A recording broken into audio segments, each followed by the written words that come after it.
देवंश की बात पर रोनी खींचते हुए, तो और क्या करूं मैं, मुझसे एक गलती क्या हुई, डैड और शमिता ने मिलकर मेरी जिंदगी नर्क बना दी है, मुझे किसी सर्वेंट की तरह ट्रीट करते हैं जैसे मैं उनका अपना बेटा नहीं किसी और की औलाद हूं। देवंश उसके कंधे पर टैप करके उसे दिलाश देते हुए, मैं समझ सकता हूं। तभी एक खूबसूरत सी एयर होस्टर ने मुस्कुराते हुए अपनी प्यारी सी आवाज में उन दोनों से कहा, सर आप कुछ लेंगे। खूबसूरत लड़की अपने सामने देख दोनों की आंखों में चमक आ गई। हॉस्पिटल में सभी ऊपर सेकंड फ्लोर पर पहुंचे, जहां वो शख्स अभी भी परेशान होकर उसी सोफे पर बैठे हुए थे। दादाजी लिफ्ट से निकलकर उस शख्स के पास आए और उन्होंने उनके कंधे पर हाथ रखा, जिससे उस शख्स ने पीछे मुड़कर दादाजी को अपने सामने देखकर वो किसी बच्चे की तरह उनके गले लगे। दादाजी ने उनकी पीठ सहलाते हुए कहा, आप इस तरह टूट जाएंगे तो उन्हें कौन संभालेगा। वही अदीब की कार एक आलीशान पैलेस के सामने आकर रुकी। पैलेस के मेन गेट पर खड़े बॉडीगार्ड ने गाड़ी देखते हुए उसे रुकने का कहकर अपने कैबिन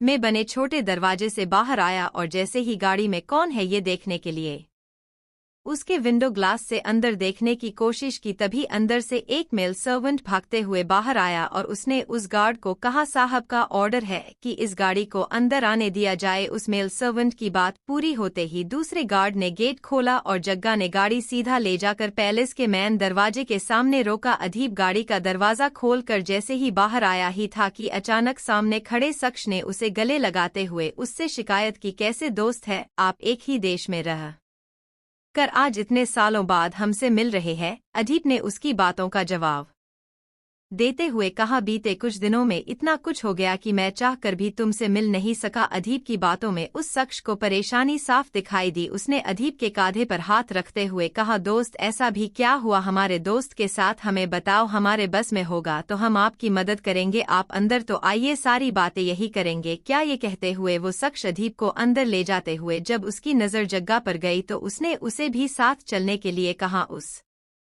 शख्स ने अदीब को हॉल में लगे हुए इटालियन सोफे पर बैठने को कहा, फिर खुद भी उसके बगल में बैठते हुए खुशी से कहा, आप यही रुकिए, हम अभी आते हैं, आपको किसी से मिलवाना है। ये कहकर वे सोफे से उठ अंदर चले गए। उनके जाते ही सर्वेंट ने एक ड्राई फ्रूट से भरी ट्रे, कई तरह की मिठाइयाँ और वही बहुत सी खाने की चीजें जिनसे पूरी टेबल भर चुकी थी। तभी अदीब को पायल के छन छन की आवाज आई। अदीब ने उस तरफ मुड़कर देखा जिधर से वो आवाज आ रही थी, जहाँ उसका दोस्त एक खूबसूरत सी लड़की जिसने राजपूती पोशाक पहनी हुई थी और पायल की आवाज उसी के पैरों में पहनी हुई पायल से आ रही थी। अदीब उस लड़की को देखकर सोफे से उठ खड़ा हुआ। उस लड़की ने अदीब के पास आते ही अपने दोनों हाथ जोड़कर उन्हें खम्मा घंडी भाई सा कहा। बदले में अदीब ने भी उसी की तरह अपने दोनों हाथ जोड़कर खम्मा घंडी। उस लड़की ने अपने पति की तरफ ऐसे देखा जैसे पूछ रही हो, क्या यही है वो खास इंसान जिससे आप हमें मिलवाना चाहते थे। उसकी बात समझते हुए उसके पति ने कहा, ये हमारे एक लौते दोस्त है, अदीब सिंघानिया। फिर उसने अदीब की तरफ देखते हुए, और ये हमारी पत्नी दीपिका समरजीत सिंह शेखावत, भी कुछ दिन ही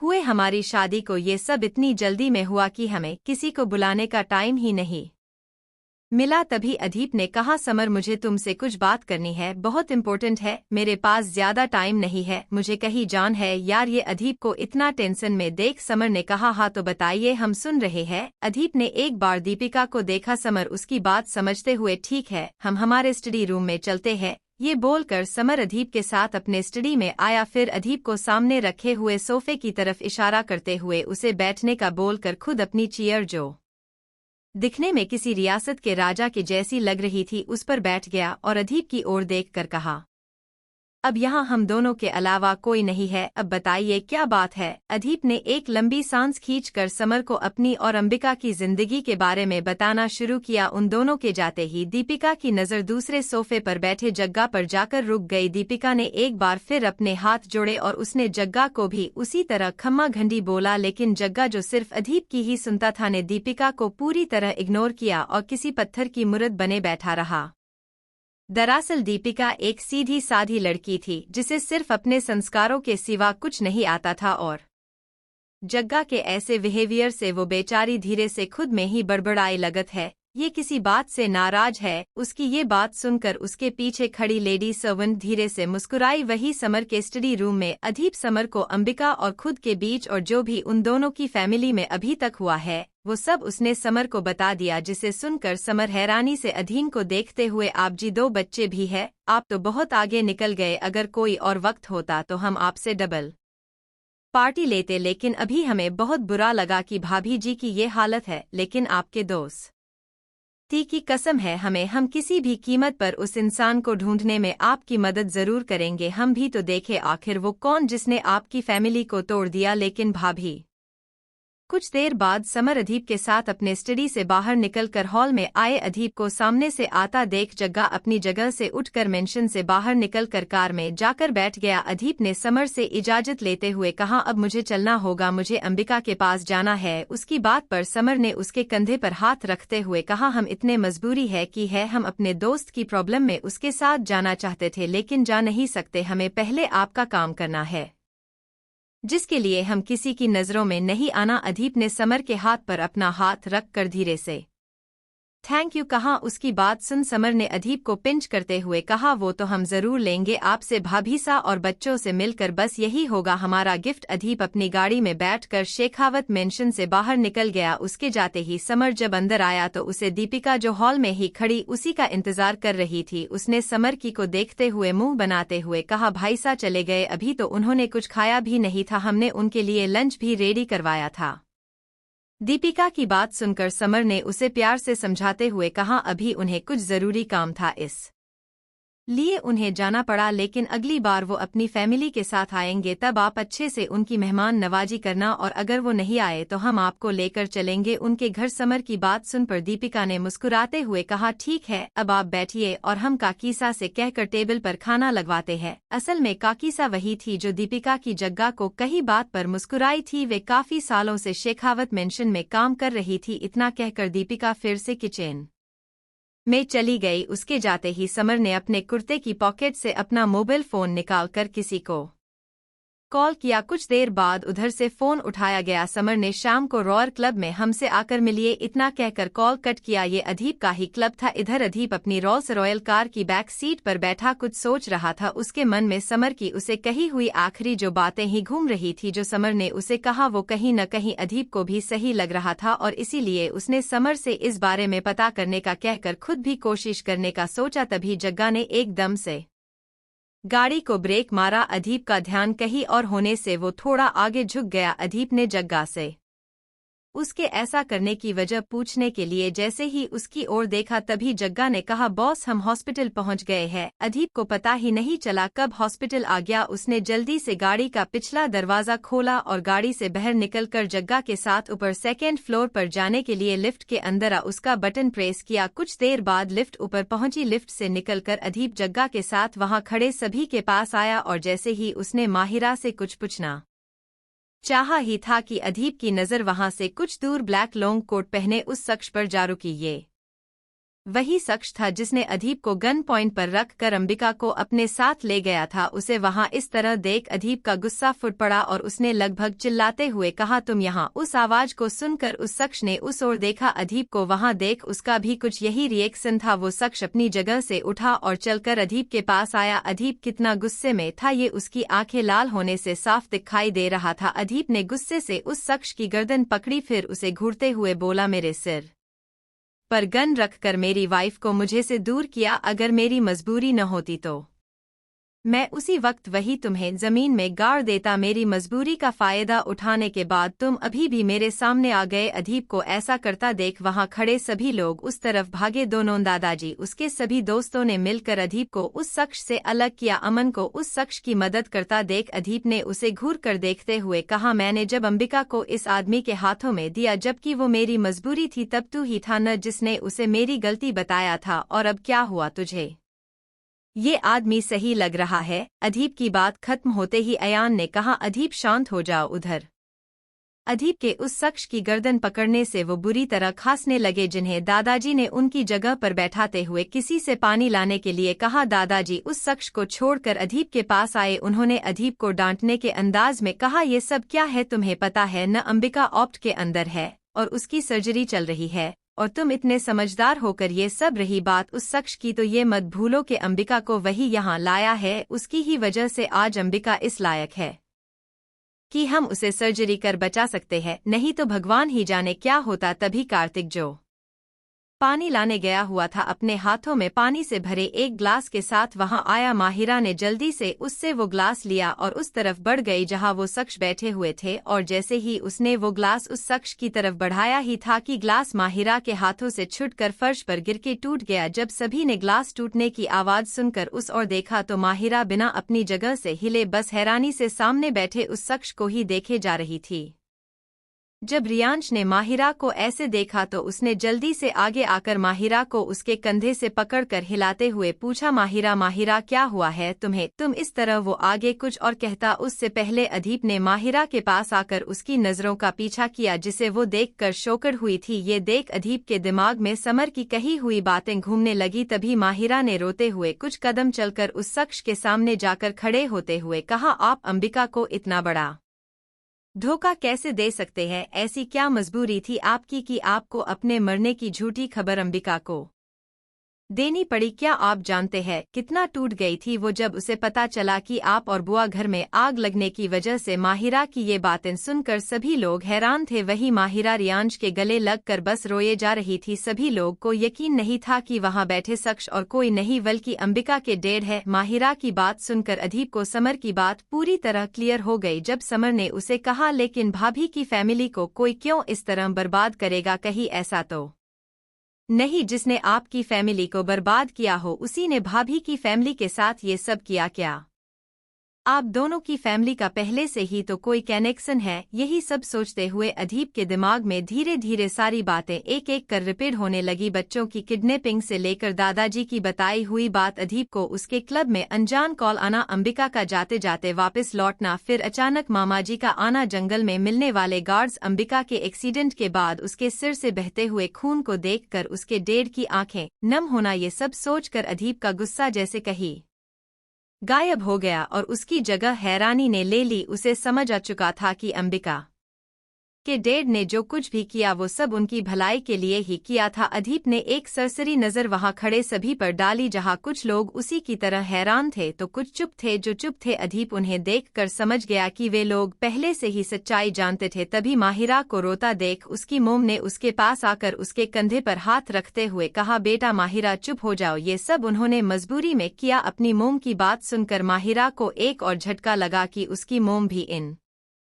सब में शामिल थी। इसी तरह उसने अपने डैड को देखा और उसके डैड ने भी अपनी नजरें नीचे झुका ली। ये देख माहिरा के आंसू की जगह अब उसी आंखों में उन सभी के लिए गुस्सा था। माहिरा को सभी ने आज तक जितना वार्म देखा था आज वो उतना ही गुस्से में थी। उसने गुस्से में अपने मोम डैड को देखते हुए कहा, शर्म आनी चाहिए, आप सभी को सब कुछ जानते हुए भी उसे इतना दुख इतनी तकलीफ में छोड़कर आप रह भी कैसे सकते हैं? माहिरा को बस फिक्र थी तो अंबिका की, जब उसे पता चलेगा कि उसके अपने डैड ने उसे किस तरह धोखा दिया जिसमें उसके मोम डैड भी मिले हुए थे, तो उस बेचारी पर क्या बीतेगी? माहिरा की बात खत्म होते ही उसके पीछे से एक कड़क आवाज आई, किसे शर्म आन चाहिए। उस आवाज को सुनकर सभी ने आवाज का पीछा करते हुए उस ओर देखा। जो लोग नहीं जानते थे वो सभी हैरान थे, जिनमें अदीप के साथ उसके दोस्त रियांश, अहान, महक, दादीमा और सोमित जी। वही माहिरा को वो आवाज कुछ जानी पहचानी लगी। उसमें अब हिम्मत नहीं थी कि वो और सदमे सह सके। उसका सिर घूमने लगा। उसने किसी तरह खुद को संभालते हुए बिना पीछे मुड़े कहा, जब ये यहाँ है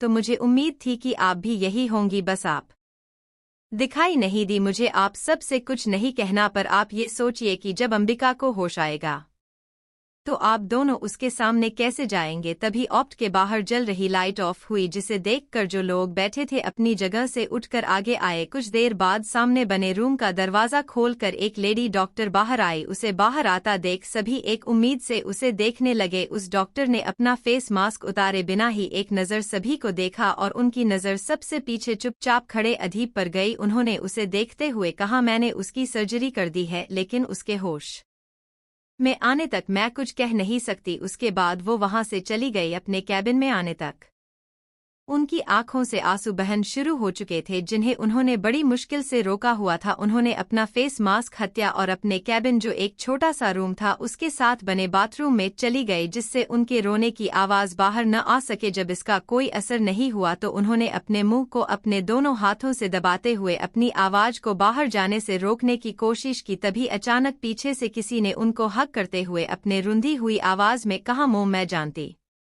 हूँ आप किस बात को लेकर परेशान है और अब तो सब ठीक हो रहा है, फिर आप क्यों रो रही है? बस कुछ दिन और मम्मा फिर सब ठीक हो जाएगा। अपनी बेटी की बात पर वो डॉक्टर पलटकर अपनी बेटी के गले लगते हुए बोली, क्या तुमने नहीं देखा उसे एक साथ उसकी जिंदगी में तूफान आया है, पहले अंबिका फिर अंबिका के मोम डेड, कितना प्रेशर है उस पर। अपनी मोम को इस तरह देख उस लड़की के लिए उन्हें संभालना मुश्किल हो रहा था। तभी उन दोनों को दरवाजे से एक आवाज आई, आपको मेरी इतनी ही फिक्र है तो मुझे अनदेखा कर यहाँ क्यों आ गई?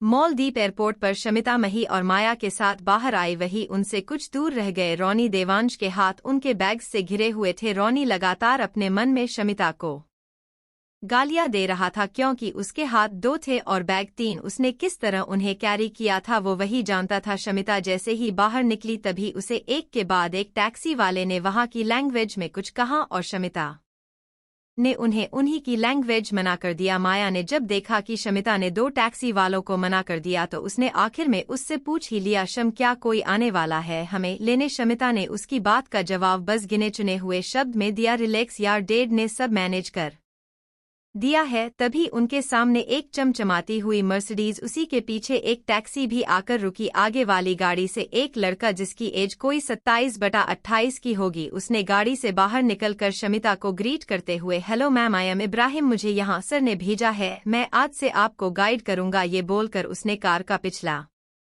दरवाजा खोलकर खड़े होते हुए शमिता के बैठने का इंतजार करने लगा, लेकिन शमिता उसे इग्नोर करते हुए पीछे बैठने की जगह आगे ड्राइवर की बगल वाली सीट पर बैठ गई। ये देख मही ने अपना मुंह बनाया और शमिता की जगह वो उसी के साथ माया भी पीछे बैठ गई। उस लड़के ने जल्दी से कार का दरवाजा बंद किया और जैसे ही मुड़ा तो घबरा कर 2 कदम पीछे हटते हुए गिरने ही वाला था कि पीछे कार की वजह से बच गया। उसने जल्दी से सीधे खड़े होते हुए रोनी और देवांश को घूर कर दिखाते हुए गाड़ी की डिक्की में सामान रखने के लिए शमिता के बैग में से एक बैग उठाकर बारी बारी से 3 बैग रख दिए उसने और बैग्स को देखते हुए डिक्की बंद की और बाकी 3 बैग टैक्सी ड्राइवर को अपनी गाड़ी में रखने को बोला, जिसे शमिता ने भी सुना। इससे पहले कि टैक्सी ड्राइवर उन बैग्स को अपनी कार की डिक्की में रखता, शमिता ने अपना वही एटीट्यूड दिखाते हुए कहा, इन दोनों को कार की डिक्की में फेंक दो और बैग्स को गाड़ी के अंदर सीट पर रखो। शमिता के शब्द सुनकर रोनी गुस्से से फटने ही वाला था। वो अपने दांत पिसते हुए आगे बढ़ा ही था कि उस लड़के ने सामने लगे मिरर में रोनी को देखकर एक मिस्टीरियस स्माइल के साथ गाड़ी आगे बढ़ा दी। वही जब तक देवांश उसे पकड़ता तब तक गाड़ी अपने धुएं से रोनी का मुंह काला करके जा चुकी थी। आगे वाली गाड़ी के जाते ही रोनी जोर से चिल्लाया। उसे चिल्लाता सुन वहां खड़े पुलिस ऑफिसर ने उसे घूर कर कड़क आवाज में कहा, व्हाट हैपन? उन्हें गुस्सा होता देख रोनी का गुस्सा हवा में उड़ गया। उसने अपना सिरना में हिलाया, फिर उसी हवा की तेजी से आकर टैक्सी की फ्रंट सीट पर बैठ गया। टैक्सी ड्राइवर ने देवांश के पीछे बैठते ही 2 बैग डॉकी में पहले ही रख चुका था और तीसरा देवांश के हाथ में पकड़ाते हुए बोला, टेक इट। देवांश उस ड्राइवर का बिहेव देखकर देवांश ने उसे घूरते हुए कहा, ये सब शमिता की वजह से हुआ है कि मुझे एक टैक्सी ड्राइवर ऑर्डर दे रहा। उस ड्राइवर को शायद देवांश की बात समझ नहीं आई। उसने टैक्सी स्टार्ट की और मर्सिडीज के पीछे चल दिया जो उससे थोड़ा दूर निकल गई थी, लेकिन इब्राहिम ने पहले ही उस टैक्सी ड्राइवर सब समझा दिया था। हॉस्पिटल के उस छोटे से रूम में जब उन दोनों माँ बेटी ने दरवाजे की तरफ अपनी नजर डाली जहां अदीप अपने दोनों हाथों को फोल्ड कर दरवाजे से टिक कर बिना किसी एक्सप्रेशन के उन्हें ही देख रहा था, अदीप को वहां देख दोनों के पैरों तले जमीन ही खिसक गई। वही अदीप के पीछे रियांश सोमित जी की व्हील चेयर को पकड़े हैरानी से उन्हें देख रहे थे। अब उन दोनों माँ बेटी से और बर्दाश्त नहीं हुआ। वो दोनों जल्दी से अदीप के पास उसके गले लग गई। अदीप ने भी अपने दोनों हाथ खोलकर उन्हें गले लगाते हुए खुद में समेटे हुए भारी आवाज में कहा, इतने सालों बाद मुझे ये सुकून एक बार फिर मिला है। मोम कहाँ नहीं ढूंढा मैंने आपको, मेरे पास सब कुछ था, बस आप नहीं थी। वही कीर्ति जी अभी भी रोए जा रही थी। वैशाली ने उनके सिर पर हाथ फेरते हुए बोला, बस कीजिए मोम, अब तो भाई आपको मिल गए हैं और आप अभी भी रो रही है। जब पीछे खड़े बाकी फैमिली मेंबर्स ने वैशाली का कीर्ति जी को मोम कहते हुए सुना तो सभी हैरान थे। बस अदीप को छोड़कर कुछ देर बाद कीर्ति जी थोड़ा शांत हुई और उन्होंने अदीप के सीने से अपना सिर निकालकर अपने एक हाथ को उसके गाल पर रखकर अपने रुंधे हुए गले से बोली, कैसा है मेरा बच्चा। वैसे तो कीर्ति जी के लिए सभी बच्चे बराबर थे, पर वो अदीप को कुछ ज्यादा ही प्यार करती थी। बचपन से ही अदीप उनका लाडला था। अदीप ने अपनी माँ को अपनी गर्दन हिलाते हुए धीरे से कहा, मैं ठीक हूँ मोम। फिर उसने अपनी मोम को उनके फॉरहेड पर एक सॉफ्ट किस किया। अदीप भी अपनी माँ को उतना ही प्यार करता था जितना उसकी माँ उसे। तभी रियांश ने माहौल को थोड़ा हल्का करने के लिए कहा, भाई मुझे भी मोम से मिलना है या सारा प्यार आप ही ले लोग। उसकी बात पर उसकी मोम ने धीरे से अपना हाथ रियांश के गाल पर थप्पड़ मारने की तरह छू दिया। फिर उसके गला खींचते हुए बोली, ये रहा तुम्हारा प्यार। और इसी तरह वो रियांश को भी गले लगते हुए फफक कर रो पड़ी। अपनी मोम को ऐसे रोता देख रियांश के आंसू भी निकलकर उसके गालों पर आ गए, जिन्हें रियांश ने तुरंत साफ करते हुए ऐसा दिखाया जैसे वो बहुत स्ट्रांग हो। रियांश ने अपने गालों पर आए आंसुओं को साफ किया, फिर अपनी मोम के सिर को सहलाकर उन्हें चुप करने लगा। वही अदीप अपनी मोम को देखते हुए अपनी ही सोच में डूबा हुआ था। अदीप को अब एहसास हुआ कि दोपहर को जब वो हॉस्पिटल के बाहर था तब गार्ड ने जिस कार को रोक था उसमें से एक लेडी ने गार्ड को अपना आईडी कार्ड दिखाते हुए कहा, मैं डॉक्टर हूँ। और अदीप को वो आवाज कुछ जानी पहचानी लगी, लेकिन उसने उसे ये सोचकर इग्नोर किया कि ऐसे तो बहुत से लोगों की आवाज मिलती है। वही जब थोड़ी देर पहले वो डॉक्टर ऑपरेशन थिएटर से बाहर आए तो सभी लोग उनके पास गए, लेकिन अदीप इस गिल्ट से कि आज अंबिका की जो हालत है उसका जिम्मेदार सिर्फ और सिर्फ वो है। ऊपर से बिना पूरा सच जाने उसने अंबिका के डैड के साथ भी बदतमीजी की। यही सब सोचकर उसकी हिम्मत नहीं हुई कि वो अंबिका के मोम डैड को फेस कर सके, इसीलिए वो सबसे पीछे चुपचाप खड़े होकर उस डॉक्टर आप जॉब कर रहा था जिसकी आंखें उसे कुछ जाने पहचानी लग रही थी। उसी के पास उसके डैड अपनी व्हीलचेयर पर बैठे हुए थे, जिस वजह से उनको आगे का कुछ दिखाई नहीं दिया, न उन्हें किसी ने देखा। तभी अंबिका के डैड ने डॉक्टर को अपनी नम आंखों से देखा, जिसे समझकर डॉक्टर ने अपना मास्क हटाए बिना ही उन्हें अंबिका की हालत बता दी। सभी डॉक्टर की बात सुनकर परेशान थे, लेकिन अदीप तो उस डॉक्टर की आवाज सुनकर शोकर था। जब उसकी नजर अपने डैड पर गई तो उसके डैड का भी कुछ ऐसा ही हाल था। सडनली उसके डैड ने भी उसी वक्त उसे देखा। दोनों बिना कहे एक दूसरे की बात समझ गए, क्योंकि बचपन से ही अदीप की मेमोरी बहुत शार्प थी, जिससे वो कोई बात भूलता नहीं था। और अपनी मोम की आवाज तो आज भी उसके कानों में गूंजती थी। अदीप ने अपने डैड को यही रहना का इशारा किया, फिर बिना देरी किए उस तरफ चल दिया जहां वो डॉक्टर गई थी। तभी उसने देखा कि वैशाली भी उस डॉक्टर को जाता देख उसके पीछे भागी, लेकिन तब तक वो अपने कैबिन के अंदर चली गई और उन्हीं के पीछे वैशाली भी। अब तो अदीप का शक पूरे यकीन में बदल गया कि ये उसकी मोम ही है, लेकिन जब वो यहाँ पहुंचा तो हालत कुछ और ही थे। दरवाजा खुला हुआ था, तभी वैशाली ने उसकी मोम को पीछे से हंग करते हुए उन्हें मोम कहा। जहां अदीप को अभी तक अपनी मोम के मिलने से खुशी थी, तो वैशाली का सच जानने के बाद उतना ही बड़ा शोकर लगा। तभी वहां रियांश उसके डैड की व्हील चेयर को पकड़े वहां आया और उन दोनों ने भी उनकी बातें सुनकर और वैशाली के उनको मोम बोलने से उसका भी शक भी मिट गया कि वैशाली उसकी सगी बहन है। दरअसल अदीप ने जब वैशाली को पहली बार देखा तो उसे वैशाली के फेशियल फीचर्स अपनी मोम जैसे लगे थे, लेकिन वो उसके मामा जी की बेटी थी और उसके मामा और मोम का फेस काफी हद तक मिलता था, इसीलिए उसने वहां भी ज्यादा नहीं सोचा। तभी वो एकदम से अपने ख्यालों से बाहर आया जब रियांश ने धीरे से मोम के कान के पास अपना मुंह ले जाकर बोला, मोम आप रोइए मत, नहीं तो आपके फेस पर झुर्रियां आ जाएगी और आप दादी जैसी लगने लगेंगी। उसकी बात सुनकर उसकी मोम ने उसके सीने पर अपने हाथ से मारा और रोते हुए मुस्कुरा दी। ये सब रियांश ने उन्हें चुप करने के लिए कहा था। तभी उसने थोड़ा सीरियस होते हुए फिर से बोला, मोम आप दादी से मिल लीजिए, वो हमेशा आपको याद करके रोती थी, लेकिन अब आप मत रोइएगा क्योंकि दादी की तबीयत अभी स्टेबल नहीं है। रियांश की बात ने असर किया और कीर्ति जी ने अपने गालों पर से आंसू साफ किए। रियांश उन्हें इसी तरह खुद हाथ से पकड़कर बाहर की तरफ घूम गया जहां वैशाली वैदेही जी को पकड़े खड़ी थी कीर्ति जी उनके पैर छूने के लिए झुकी ही थी कि वैदेही जी ने उन्हें अपने गले लगाया और जो अभी तक सिसकिया थी वो रोने में तब्दील हो गई। लेकिन इस बार रियांश की कही बात को याद रखते हुए कीर्ति जी नहीं रोई। उन्होंने अपने बैठे हुए गला जो रोने की वजह से हुआ था से वैदेही जी को चुप करते हुए कहा, माँ अब मैं आ गई हूँ न, तो आप क्यों रो रही है। कीर्ति जी ने वैदेही जी को इसलिए माँ कहा क्योंकि सोमित जी शुरू से उन्हें माँ ही बोलते थे, इसीलिए कीर्ति जी जब से शादी करके आई थी तब से वो भी उन्हें माँ ही बोलती थी। कीर्ति जी ने किसी तरह उन्हें शांत किया। वही अधीप उन सभी को वहां देखकर अपनी ही सोच में डूबा हुआ था। तभी उसके पास रियांश ने आकर उसके शोल्डर पर अपना हाथ रखते हुए कहा, क्या हुआ भाई, आप कहाँ खोए हैं? कहीं आप ये तो नहीं सोच रहे कि हम यहाँ कैसे आए? अधीप ने रियांश को ऐसे देखा जैसे कह रहा हो कैसे। रियांश ने अपनी बात कंटिन्यू करते हुए कहा, जब आप वहां से जा रहे थे तब दादाजी ने आपको देख लिया और उन्हें डर था कि भाभी के लिए जो भी डॉक्टर ने कहा उससे गुस्सा होकर कहीं आप डॉक्टर के साथ वो न करे जो कुछ देर पहले आपने भाभी के डैड के साथ किया और इसलिए वो आपके पीछे आने लगे। लेकिन मैंने उन्हें रोक खुद आने लगा और डैड ने मुझे उन्हें अपने साथ लेकर चलने को कहा। लेकिन उसके बाद भी दादाजी और दादी माँ हमारे पीछे आ गए और हम सभी ने आपको यहाँ देखा। फिर वैशाली और मोमको की बातें सुनी। तभी कीर्ति जी वैदेही जी से अलग हुई। तभी वैदेही जी सभी की तरफ देखते हुए बोली, अब चलो, हमें यहाँ काफी टाइम हो गया। ये वॉल कर रियांश ने दादी माँ को पकड़ा। वही अधीप वैशाली को घूरते हुए बाहर निकल गया।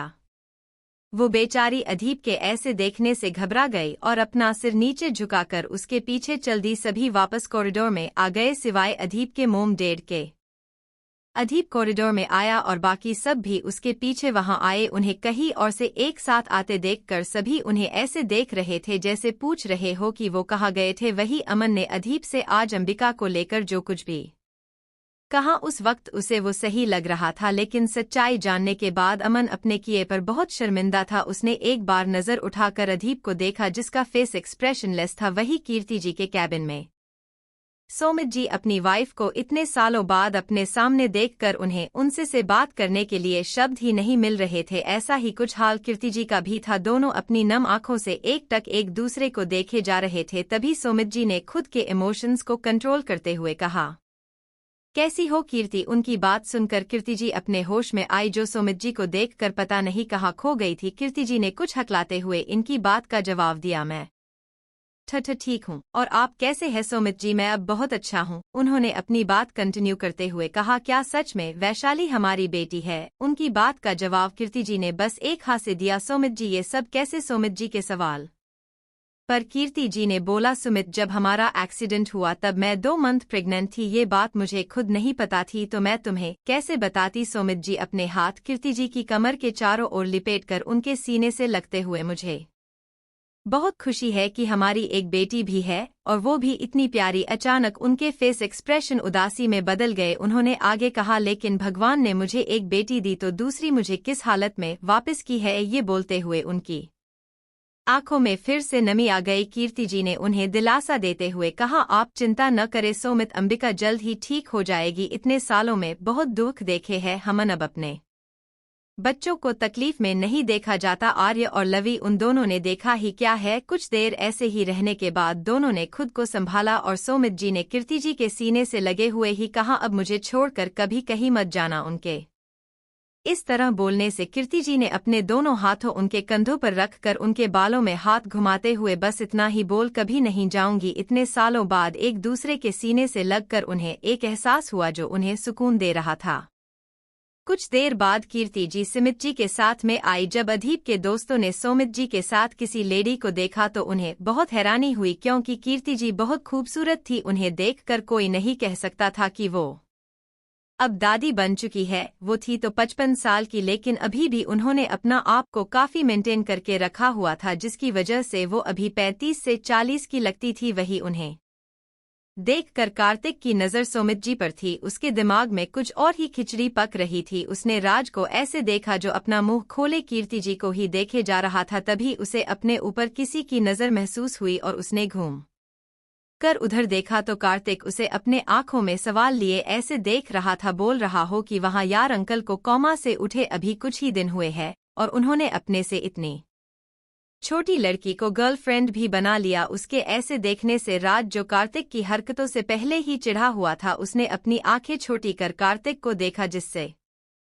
कार्तिक बुरी तरह घबरा गया। वही सभी को अपने और कीर्ति जी को ऐसे देखते हुए महसूस कर जैसे ही सुमित जी कुछ बोलने को हुए, तभी किसी ने अपनी कड़क आवाज में कहा, ये नियति की फ्रेंड है। जब सभी ने उस आवाज की ओर देखा तो सब हैरान थे, क्योंकि वहां अंबिका के मोम और डैड खड़े हुए थे। फिर उन्होंने सभी का खुद को देखना इग्नोर किया और अपनी बात कंटिन्यू करते हुए कार्तिक की तरफ देखते हुए कहा, ये एक डॉक्टर भी है और दूसरे रूम में सुमित का हेल्थ चेकअप कर रही थी, इसलिए किसी को अपने दिमाग में कुछ सोचने की जरूरत नहीं है। उन्होंने दिमाग वाली बात पर थोड़ा जोर देते हुए कहा, जिसे कार्तिक अच्छे से समझ गया कि ये उसके लिए ही था। लेकिन इन्हें कैसे पता चला कि मेरे दिमाग में क्या चल रहा है? उसने अपनी नजर चुराते हुए अंबिका की मोम को देखा, फिर कीर्ति जी को, और खूबसूरत में तो वो कीर्ति जी को भी मात दे रही थी। उसने मन में ही बड़बड़ाते हुए कहा, भाभी बिल्कुल अपनी मोम पर गई है। वही सुमित जी हैरान थे कि आखिर कारण ने उन्हें सच बताने से क्यों रोक दिया। जब ये बातें हो रही थी तब अधीप, रियांश और वैशाली वहां नहीं थे। कुछ देर पहले अधीप का फोन रिंग हुआ और उसने स्क्रीन पर फ्लैश हो रहे नाम को देखकर फोन उठा लिया और उसे लेकर वहां से दूसरी साइड आ गया। अधीप को जाते देखकर वैशाली उसके पीछे गई, क्योंकि अधीप को देखकर थोड़ी देर पहले ऐसा लग रहा था जैसे वो वैशाली पर बहुत गुस्सा था। वैशाली को कहीं जाता देख रियांश भी उसके पीछे चल दिया। जब वैशाली वहां आई तो उसे अधीप कहीं नहीं दिखाई दिया। उसने पूरा कॉरिडोर देखा पर अधीप वहां नहीं था। आखिर में थक कर वैशाली वापस जाने लगी और कुछ कदम चलकर उसने दोबारा पीछे मुड़कर देखा, तभी वो सामने से किसी से टकरा गई। जब वैशाली ने देखा कि आगे कौन है तो उसने थोड़ा अटकते हुए कहा, रियांश भाई आप यहाँ। जब रियांश ने उसे ऐसे हकलाते देखा तो अपने हाथ फोल्ड करते हुए बोला, वैशाली तुम यहाँ किसे देखने आई थी?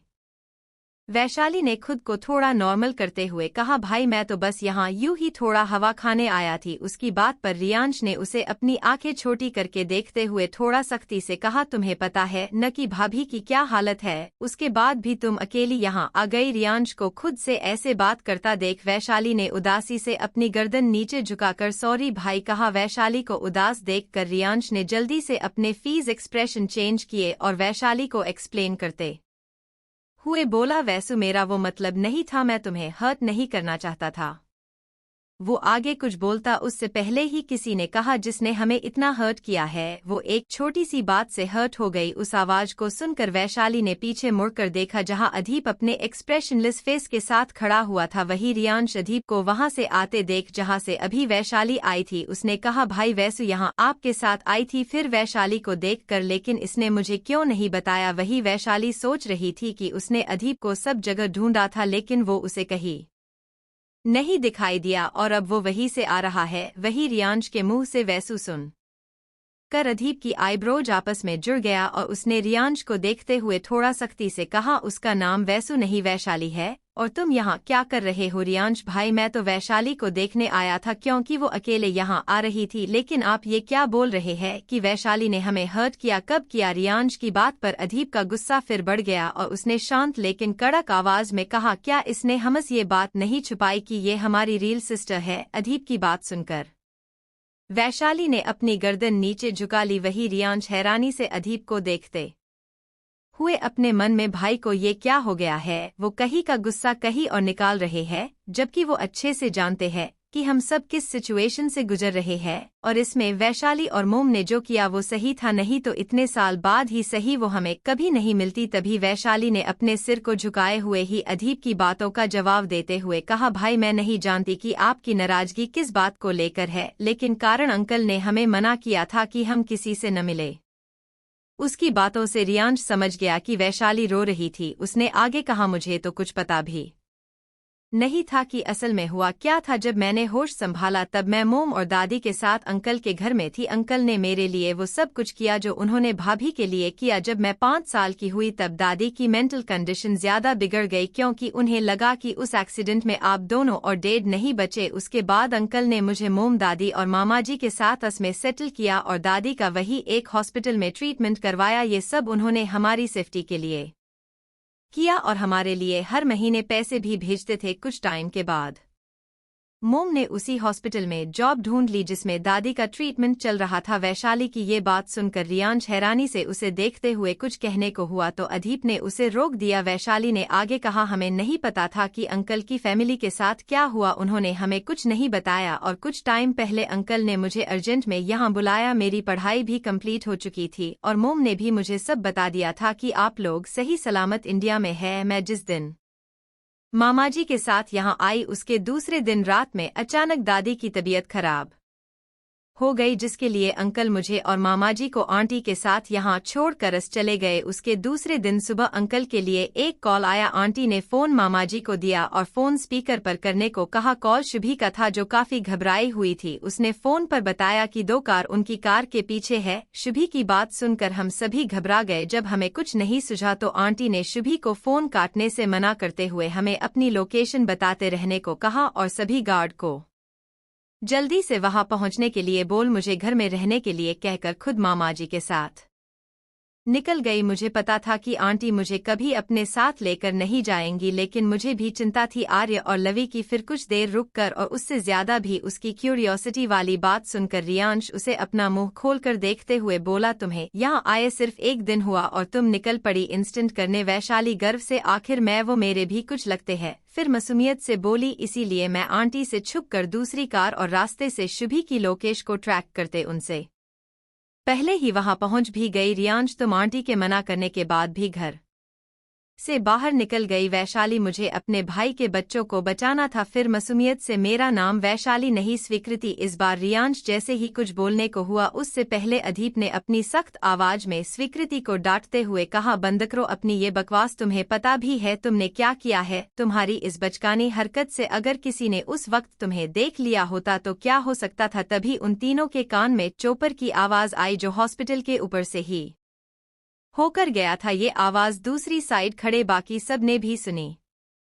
चोपर की आवाज को सुनकर वहां सभी हैरान थे कि आखिर ये चोपर यहाँ से क्यों गया। वही अंबिका के डैड उस आवाज को सुनकर उनके मन में एक डर ने जन्म लिया कि कहीं ये चोपर उस इंसान का तो नहीं जिसकी वजह से आज अंबिका इस हालत में है। लेकिन उन्होंने अपने अंदर के डर को अपने फेस पर नहीं आने दिया। तभी सामने से उन्हें अदीप आते हुए दिखाई दिया जिसके चेहरे पर कोई भाव नहीं थे। जैसे ही अदीप थोड़ा आगे आया तो उसके पीछे उन्हें रियांश के साथ स्वीकृति भी आती हुई दिखाई दी। ये देखकर अंबिका के डैड समझ चुके थे कि स्वीकृति ने उन दोनों को सब कुछ बता दिया होगा। खैर एक न एक दिन सच्चाई उन्हें पता चलानी ही थी। यही सब सोचकर उन्होंने एक लंबी सांस खींचकर छोड़ी और जाने के लिए जैसे ही मुड़े थे कि उन्हें पीछे से किसी ने रोकने के लिए उनके कंधे पर हाथ रख दिया। वीर जहाँ थे वही रुक गए। तभी अदीप ने आकर उनके सामने खड़े होते हुए एक बार उनकी आंखों में देखा, फिर बोला, आपने जो भी मेरी फैमिली के लिए किया है उसके लिए मैं आपका ये एहसान जिंदगी भर नहीं भूल सकता। अदीप की बात सुनकर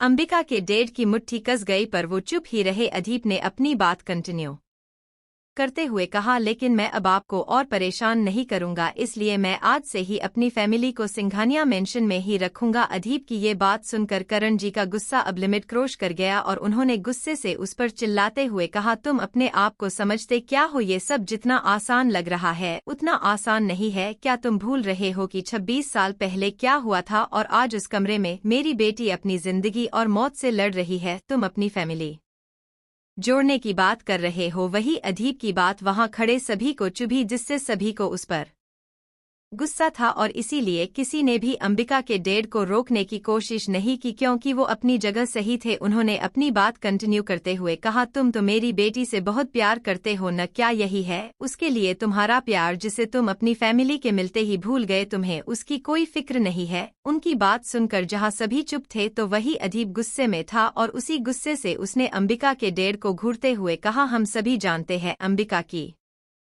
कंडीशन ठीक नहीं है, वो कब ठीक होगी ये भी हम में से किसी को नहीं पता। और मैं मानता हूं कि मेरी फैमिली आपकी वजह से मुझे वापस मिले है, लेकिन इसका मतलब ये तो नहीं कि मैं अंबिका की हेल्थ कंडीशन की वजह से अपनी फैमिली को इग्नोर कर दूं। लिसन, मेरी फैमिली मुझे बहुत सालों बाद मिली है और मैं उन्हें इग्नोर नहीं कर सकता, फिर चाहे आपको बुरा लगे या भला। और रही बात अंबिका की, तो हम सब के ऐसे मुंह लटका कर यहाँ बैठने से वो होश में नहीं आने वाली। अदीप की इतनी कड़वी बातें सुनकर वहाँ सभी शॉकड थे। उन्हें विश्वास नहीं हो रहा था कि अदीप ऐसा भी कुछ बोल सकता है। अदीप की बातों में इतनी चुभन थी कि करण अपने आप को संभाल नहीं सके और इस बार उन्होंने अदीब को देखते हुए कहा, तुमसे अपनी बेटी की शादी करवा कर कितनी बड़ी गलती कर दी। इस बात का आज मुझे एहसास है, जब तुम एक फेक कॉल की वजह से उसे छोड़कर अपनी माँ को ढूंढने निकल गए। तुमने ये भी नहीं सोचा कि ये किसी की चाल भी हो सकती है, तुम्हें फंसाने की। सच कहूँ तो आज मेरी बेटी की जो हालत है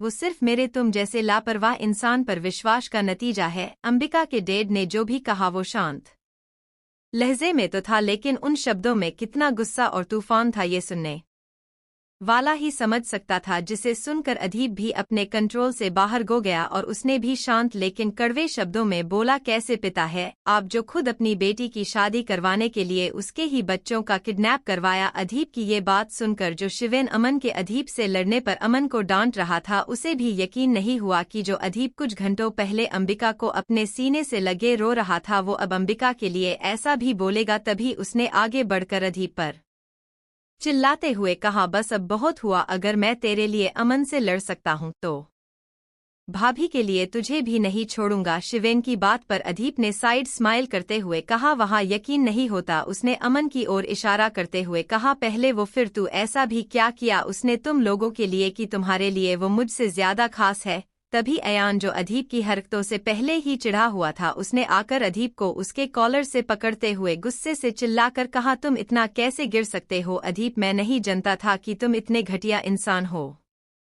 नहीं तो अंबिका से शादी तो दूर उसकी परछाई को भी नहीं छूने देता। अयान की ये बात पर अदीब फिर से मुस्कुराया और बोला, कमाल है, तुम लोगों की गिनती खत्म ही नहीं होती, एक के बाद एक आते ही जा रहे हो। तभी किसी ने एक जोरदार थप्पड़ अदीब के गला पर रशीद कर दिया। जब अदीब ने अपनी नज़र उस तरफ घुमाकर देखा तो वहां उसकी अपनी मोम जो अपनी गुस्से से लाल हुई आंखों से उसे ही घूर रही थी, और इसी के साथ अयान भी अब तक अदीब का कॉलर छोड़ चुका था। ये आज पहली बार था जब कीर्ति जी ने अदीब पर हाथ उठाया था। बचपन से लेकर आज तक कीर्ति जी ने कभी अदीब पर हटा नहीं उठाया।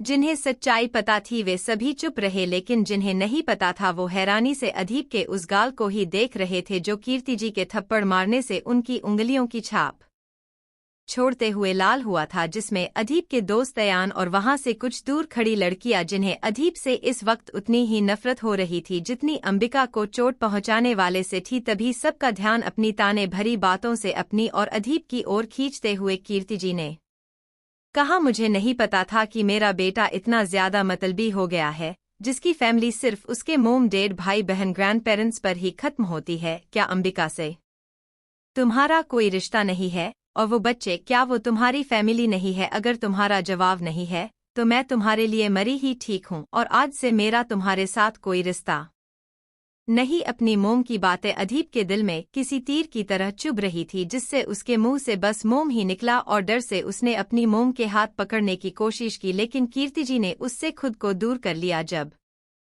सभी ने सुना कि सामने खड़ी वो लेडी और कोई नहीं अदीब की मोम ही थी, वही उन माँ बेटे की बात सुनकर अंबिका के डैड अफसोस के सिवा कुछ न कर सके। वो अभी भी नहीं चाहते थे कि सबको सच्चाई पता चले, क्योंकि उन्हें अपने आसपास किसी पर विश्वास नहीं था, और इसीलिए उन्होंने आज तक अदीब को इन सब से दूर रखा हुआ था, क्योंकि वो अपने दोस्तों को बता देता जो वो नहीं चाहते थे। एक टाइम था जब उन्हें अपने ही किसी खास ने धोखा दिया था, तब से ही उन्हें अपने सिवा किसी पर विश्वास नहीं है। यही सब सोचते हुए वो अपनी जगह आकर बैठ गए। वो अंबिका को लेकर काफी परेशान थे, जिसके लिए वो अदीब से पहले ही बहस कर चुके थे, लेकिन अब उनमें इतनी हिम्मत नहीं थी। उन्होंने सब अदीब और उसकी फैमिली पर छोड़ दिया। तभी नियति जी जो बहुत देर से वहां हो रही बातों को देख और सुन रही थी, अपने पति को मायूस देखकर उन्होंने उनके कंधे पर हाथ रखते हुए बोला, आप अदीब की बातों का बुरा मत मानिए, वो बस परेशान है इसलिए ये सब बोल गए। वो आगे कुछ कहती उससे पहले माहिरा जो कब से चुपचाप खड़ी सब देख रही थी, बोली, बुआजी आप क्यों उसके लिए सफाई दे रही है? ये तो हम सभी देख चुके हैं कि वो कैसा है और कैसा नहीं। हम सभी को उसके लिए जो एक गलत फहमी थी वो आज दूर हो चुकी है, और अब कहने सुनने के लिए कुछ बचा ही नहीं है। माहिरा की आवाज इतनी तेज थी कि वहां खड़े सभी ने उसकी बातें सुनी था, जिसने अदीब के गुस्से की चिंगारी पर हवा का काम किया, और उसने अपने दादाजी और डैड को देखते हुए बोला, दादाजी डैड चलिए यहाँ से, मैं नहीं चाहता कि अब आप में से किसी को कुछ भी हो। इतना बोलकर अदीब ने वैदेही जी का हाथ पकड़ा, और जैसे ही आगे बढ़ा ही था कि किसी ने अचानक उसका हाथ पकड़ लिया। ये पकड़ इतनी मजबूत थी कि अदीप अपनी जगह रुक गया। जब उसने पीछे मुड़कर देखा तो वहां रियांश था। अदीप ने उसे देखते हुए गुस्से से कहा, ये क्या बेवकूफ़ी है। रियांश ने अदीप की बातों को पूरी तरह इग्नोर करते हुए अदीप के हाथ से दादी का हाथ अलग करते हुए कहा, आप को जाना है तो जाए, और अगर यहाँ से कोई भी आपके साथ जाना चाहता है तो उसे भी लेकर जाए, लेकिन मैं और दादी अंबिका को छोड़कर यहाँ से कहीं नहीं जाएंगे, क्योंकि अंबिका आपकी वाइफ से पहले मेरी दोस्त है। आपको शिवेन, अमन और अयान की तरह मुझे अंबिका को लेकर ताना मारना है तो मैं आपको बता दूं, अंबिका ने शायद इनके लिए कुछ न किया हो, लेकिन मेरी जान जरूर बचाई थी, और अगर मुझे उसकी जान बचाने के लिए खुद मरना पड़े तो मैं पीछे नहीं हटूंगा। रियांश की बात सुनकर अदीप ने गुस्से से अपने दांत भींचकर अपने शब्दों पर जोर देते हुए कहा, तुम्हें यहाँ रुकना है तो रुको, लेकिन दादी को इन सब में मत लाओ। अदीप की बात पर रियांश ने भी उसी तरह बोला, यही तो मैं भी कह रहा हूँ कि तुम्हें जो करना है करो, लेकिन उसके लिए हमें बीच में मत खींचो। अदीप, जो तुम कर रहे हो क्या तुमने उसे करने से पहले इन सब से पूछा? लेकिन इस बार रियांश कुछ बोलता उससे पहले दादाजी ने उसकी बात को बीच में करते हुए कहा, बंद करो ये सब, देख तो लो तुम अभी कहाँ खड़े हुए हो। फिर अदीप को देख कर, ये क्या पागलपन है, मैं तुमसे कुछ बोलता नहीं हूँ तो इसका मतलब ये नहीं कि तुम किसी को कुछ भी बोलोगे। बंद करो अपना ये नाटक, और जो भी तुमने वीर से कहा है उसके लिए माफी मांगिए उनसे। गजेंद्र जी की बात पर सोमित जी ने उनकी हाँ में हाँ मिलाते हुए कहा, डैड सही कह रहे हैं अदीप, तुम्हें ऐसा नहीं करना चाहिए था। अपनी गलती के लिए माफी मांगने में कुछ गलत नहीं है। वो आगे कुछ और कहने को हुए कि इस बार अदीप ने उल्टा उन्हें बोला, दादाजी सही है ये आप बोल रहे हैं डैड, जबकि आज से 45 साल पहले वो आप ही थे न जिसने उनकी बातों को गलती कहकर मानने से इनकार कर दिया था। अदीप की बातों में अपने डैड और दादाजी के लिए ताना था। ये बात वहां मौजूद सभी लोग समझ गए। इससे पहले कि वो आगे बोलता तभी वैदेही जी, जिन्होंने अभी तक एक शब्द भी नहीं बोला था, अपनी कड़क आवाज में कहा, हम तुमसे दूर रहने के दर्द में रो लेंगे, लेकिन आज तुम्हारे दिए ताने हमें जब तक हम जिएंगे तब तक चुभेंगे जा सकते हो तुम यहाँ से। अपनी बड़ी दादी की बात सुनकर अदीप ने गुस्से से अपनी मुट्ठी बंद की और एक सरसरी नजर वहां खड़े सभी पर डाली और वहां से निकल गया। 3 महीने बाद आहूजा मेंशन में काफी चहल पहले का माहौल था। उस पूरे मेंशन को व्हाइट लिलिस से सजाया गया था। वही आर्य जिसने सिंपल से ब्लू कुर्ते के साथ व्हाइट पजामा, वही लवी ने एक व्हाइट फ्रॉक। दोनों हमेशा की तरह बहुत क्यूट लग रहे थे, और उनसे भी ज्यादा उनकी आंखें आर्य हॉल में लगे बड़े से इटालियन सोफे पर बैठकर अपने टैब में कुछ कर रहा था। वही लवी हॉल में लगे 85 इंच के लेड पर अपना फेवरेट कार्टून देख रही थी। ऐसा सभी को लग रहा था, लेकिन वो तो छुप कर आर्य के टैब में देखकर उसकी जासूसी कर रही थी, क्योंकि उसे शक था कि आर्य का उसके ही क्लास की किसी लड़की मतलब बच्ची है, अफेयर है। तभी रीना जी अपने हाथों में फूलों से भरा थाल लिए दरवाजे के पास जाते हुए हॉल में खड़े अपने पति से बोली, ओ आपको मैंने कितनी देर पहले ये करने के लिए कहा था, आज हो जाएगा आपका काम, जरा जल्दी कीजिए। वो लोग वहां से निकल चुके हैं। संजय जी जो एक स्टूल पर खड़े होकर दरवाजे पर तोरण बांध रहे थे, उन्होंने रीना जी को कहा, हाँ हाँ कर रहे हैं, बस अभी करते हैं। तभी कीर्ति जी अपने हाथों में पूजा की थाल लिए सामने से आते हुए बोली, ओहो भाई साहब आप क्यों तोरण बांधने लगे, मैंने ये सब मनोज को करने के लिए कहा था। संजय जी तभी माहिरा ने कीर्ति जी के पीछे से आते हुए कहा, मोम डैड चाहते थे कि अंबिका के लिए वो खुद ये करे। माहिरा की बात सुनकर कृति जी बस मुस्कुरा दी। तभी एक एक कर सभी ने हॉल में इकट्ठा हो गए। अब तक तोरण भी बंध चुका था। तभी रियांश और अयान ने आगे आकर संजय जी को आपने हाथ का सहारा लगाकर उन्हें नीचे उतरने में मदद की। तभी वैदेही जी ने सभी को देखते हुए कहा, क्या वो अभी तक नहीं आए? उनकी बात सुनकर सभी कपल्स एक दूसरे को देखकर ब्लश करने लगे। ये बात वैदेही जी ने भी नोटिस की, लेकिन कीर्ति जी ने खुद को नॉर्मल दिखाते हुए कहा, नहीं माँ अभी आते होंगे। इतना कहकर न चाहते हुए भी उनके गला लाल हो गए, जिससे सभी नॉर्मल हो गए। तभी पीछे से सभी को एक रोबादार आवाज आई, जिसे सुनकर सभी ने पीछे मुड़कर देखा, जहां गजेंद्र सिंघानिया अपनी पत्नी शिप्रा जी के साथ चले आ रहे थे, जो एक साथ मेड फॉर ईच अदर लग रहे थे। सभी उन्हें आते देखकर खुश हो गए, लेकिन वो आगे आते उससे पहले लवी ने अपनी नाराजगी दिखाते हुए कहा, बड़ी दादी दादाजी मम्मा क्या आ रही है, आप सब तो मुझे और भैयू को ही भूल गए। तभी दादाजी ने लवी के पास जाते अपनी उसी आवाज में कहा, किसकी इतनी हिम्मत है कि वो हमारी प्रिंसेस को इग्नोर कर रहा है, हमें बताओ, हम उसकी अच्छे से खबर लेंगे। उनकी इस बात पर लवी ने अचानक से कहा, आप। लवी की बात सुनकर सभी के साथ वैदेही जी भी हंसे बिना न रह सकी और दादाजी के शब्द जैसे कहीं गायब हो गए और उनका मुंह बन गया। तभी शिप्रा जी ने गजेंद्र जी को टीस करने के लिए लवी को देखते हुए बोली, कैसी बातें कर रही है आप लवी बेटा, ये आपके दादाजी ने बिल्कुल सही कहा, इस घर में किसी की हिम्मत नहीं है कि वो इन्हें कुछ कहे, क्योंकि ये आपके बड़े दादाजी है, मतलब आपके डैड के दादाजी। अब समझे उन्होंने दादाजी पर जोर देते हुए कहा। लवी, अरे दादाजी है तो क्या, जब देखो अपनी मर्जी चलाएंगे। अब तो गजेंद्र जी की खैर नहीं थी। शिप्रा जी गजेंद्र जी को देखकर धीरे से बोली, जिसे सिर्फ वही सुन सकते थे, सिंघानिया जी, अब आपको पता चलेगा कि आपने मुझे खुद से दूर करके कितनी बड़ी गलती की, जिसका बदला मैं रोज आपको इसी तरह टॉर्चर करके लूंगी। उनकी बात सुनकर गजेंद्र जी ने हैरानी से अपनी पत्नी को देखा, जिनके होठों पर एक शातिर मुस्कान थी। ये देखकर गजेंद्र जी ने अपने मन में कहा, तो सही रही है, मेरे इनको छोड़ने के बाद ये कुछ ज्यादा ही भर गई हैं। फिर ऊपर देखकर पता नहीं ये अब क्या करने वाली है। तभी गजेंद्र जी को लवी की आवाज आई, बड़े दादू, क्या अब आपको सुनाई भी नहीं देता? गजेंद्र जी अपने ख्यालों से बाहर आकर, हाँ सुन रहा हूँ लवी, ठीक है, आप मेरे साथ आइए। ये बोलकर लवी उनका हाथ पकड़कर उन्हें अपने साथ ले गई और शिप्रा जी ने सभी के बीच आकर कहा, अब आएगा मजा उन्हें देखकर। वैदेही जी, तुम इतनी बड़ी हो गई हो, परदादी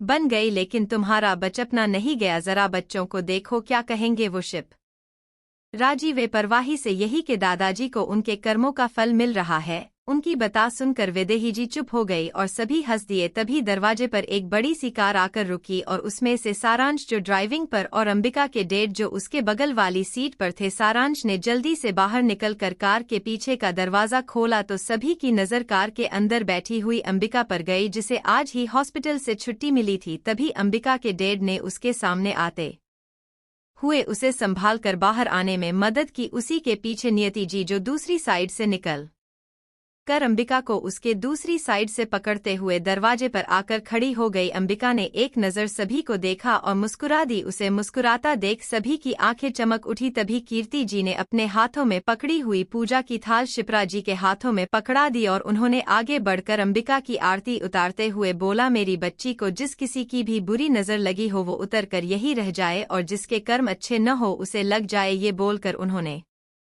गजेंद्र जी को देखा। उनकी ये हरकत देखकर गजेंद्र जी ने अपनी आंखें छोटी करके उन्हें देखा, जिससे शिप्रा जी हड़बड़ाकर अंबिका के माथे पर कुमकुम लगाने लगी।